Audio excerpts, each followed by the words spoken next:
Hey, we're back with Len Bruskowitz here from Focal Point, and we're talking about working with business owners, businesses that are looking for correction, maybe better planning, growth, and whatnot. When you meet and talk with an owner or owner's team, do you get a sense of where they've actually thought of as far as their exit point? I mean, how important when you talk to them, have they figured out that there's a certain point they need to hit? How do you work with them on that? Is it fluid, or do you help them pick a point and start working toward it? Or does that a sliding scale also and something that you're working with an owner on? Yeah, there's no single answer to this, right? It's really a combination of the owner's desires combined with the company's readiness, right? So those two things are balanced. Most businesses need 3 to 5 years in order to really be ready and optimize their value and ensure a smooth transition. However, it's life, right? So lots of things can impact that. So, the owner has health issues or the owner just really wants to do something differently, that schedule can be compressed. Now, that's typically not without consequences. Normally, if you try to force a sale before it's ready, it typically impacts negatively the value that you get for the company and may make it less likely to sell in the long run. But just to give you a sense, from a timeline view, typically if you think about when you just make the decision to sell a company to go through a broker like you, Peter, it normally takes 9 to 18 months for that sale to actually happen. And then if you think about the things that happen on either side of that, a lot of times business owner is going to be sticking around for 6 months or so to help with the transition on the back end.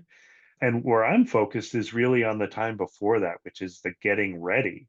And that's where, again, it can be 2 to 3 years in order to really fix the business up and make it saleable at the best price, right? And so some things are easy to fix, right?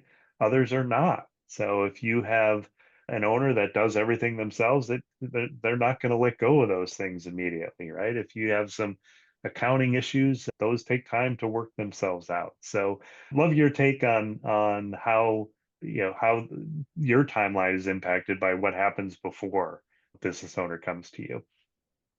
That's right. Do you have any tales, anything you can share about unexpected circumstances coming and changing that exit plan with anybody you've worked with? Is there anything economic speaking? We're here almost mid 2025 right now. There's quite a lot of fluidity and news that's coming out about the economy and whatnot. But how is it in record wise with companies that you've worked with there?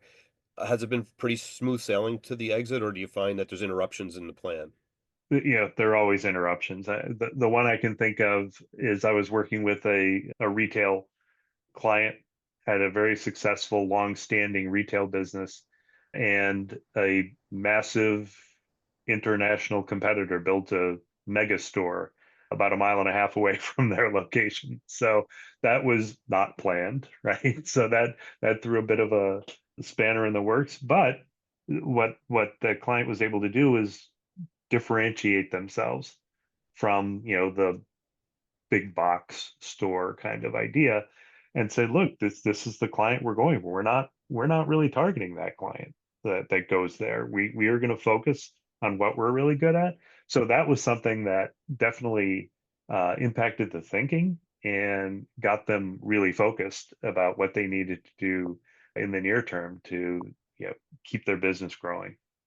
That's interesting. In that case, it sounded like that external circumstance actually helped them probably focus a little bit more on what they were good at.